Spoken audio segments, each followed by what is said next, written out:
एक समय की बात है। एक नगर में एक लड़का रहता था और उसका दिमाग बहुत तेज था।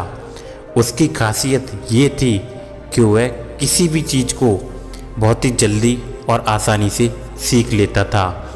जहाँ अन्य लोग किसी काम को सीखने में काफ़ी महीने या साल लगा देते हैं, लेकिन वह लड़का उस काम को सीखने में कुछ ही दिन लगाता था।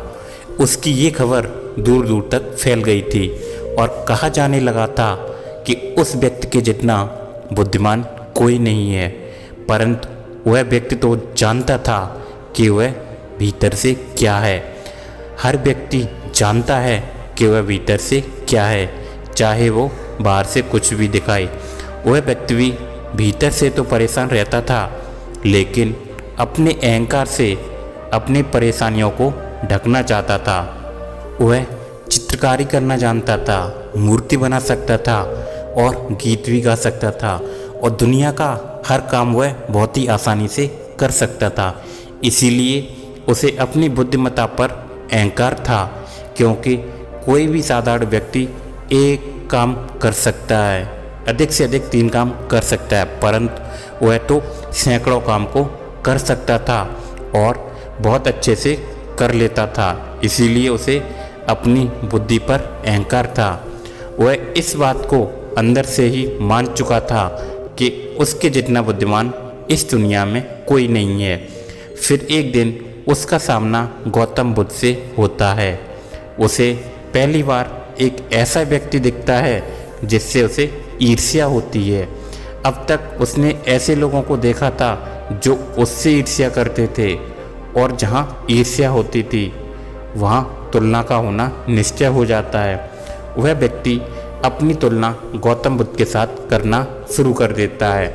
वह देखता है कि बुद्ध के पास तो एक भिक्षा का कटोरा है, लेकिन उसके पास धन की कोई कमी नहीं है।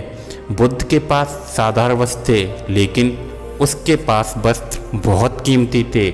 बुद्ध तो जमीन पर नंगे पैर चलते थे, लेकिन वह नंगे पैर नहीं चलता था। इसी तरह से वो आदमी सैकड़ों चीज़ों से अपनी तुलना गौतम बुद्ध से करने लगा, लेकिन हर तुलना के बाद भी वह पाता कि उसको बुद्ध के प्रति ईर्ष्या होने लगी थी।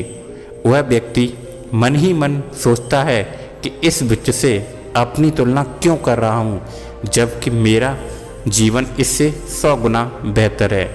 लोग भी बुद्ध का सम्मान कर रहे हैं। आखिर इसके भीतर क्या है जो मुझ में नहीं है और जिसके कारण मेरे भीतर ईर्ष्या होने लगी है।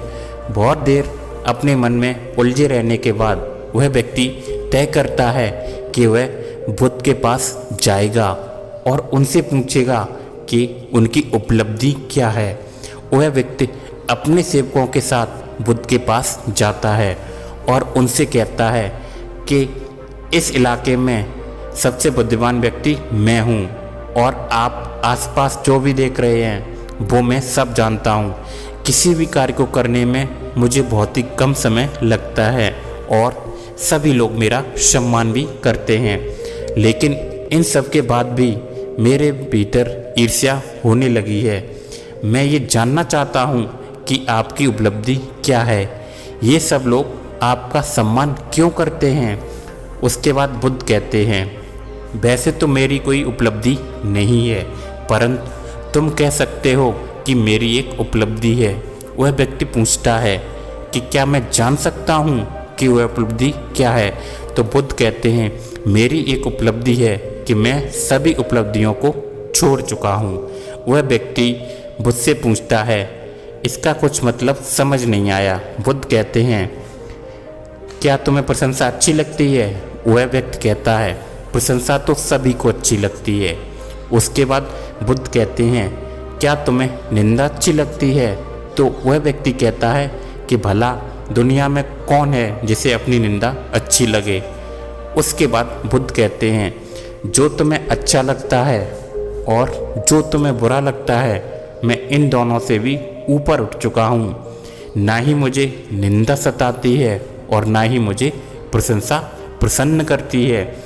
बस यही अंतर है तुम में और मुझ में। और उसके बाद वह व्यक्ति बुद्ध से कहता है, परंतु यह कैसे संभव है? बुद्ध मुस्कुराते हुए कहते हैं, उस व्यक्ति से कहते हैं कि तुमने सैकड़ों काम सीखे हैं, लेकिन एक सबसे ज़रूरी काम तुम सीखना भूल ही गए हो। वह व्यक्ति बुद्ध से पूछता है, कौन सा काम? बुद्ध कहते हैं, अपने मन को नियंत्रित करना। क्या तुम्हें आता है? बुद्ध की वह बात सुनकर वह व्यक्ति समझ जाता है कि ईर्ष्या का कारण यही है। उसके बाद बुद्ध कहते हैं, जिस व्यक्ति ने सारा जगत जीत लिया लेकिन अपने मन को नहीं जीत पाया, उसने कुछ भी नहीं जीता, और जिसने अपने मन को जीता है लेकिन अपना सब कुछ गंवा दिया है, फिर भी उसने सब कुछ जीत लिया है। गौतम बुद्ध के इन शब्दों को सुनकर उस व्यक्ति का अहंकार टूट जाता है और व्यक्ति बुद्ध से कहता है, क्या आप मुझे अपने मन को जीतना सिखा देंगे? बुद्ध जी कहते हैं, अवश्य सिखाएंगे, परंतु तुम्हारी सभी उपलब्धियां छीन लूँगा। फिर उसके बाद वह व्यक्ति बुद्ध से कहता है कि मैं तैयार हूँ। उस दिन से वह व्यक्ति ध्यान करना शुरू कर देता है, क्योंकि ध्यान ही वह तरीका है जिससे आप अपने मन को अपने वश में कर सकते हैं। तो दोस्तों, वास्तव में बुद्धिमान व्यक्ति वही होता है जो अपने मन का शासक होता है, बल्कि वो नहीं जो अपने मन का गुलाम होता है।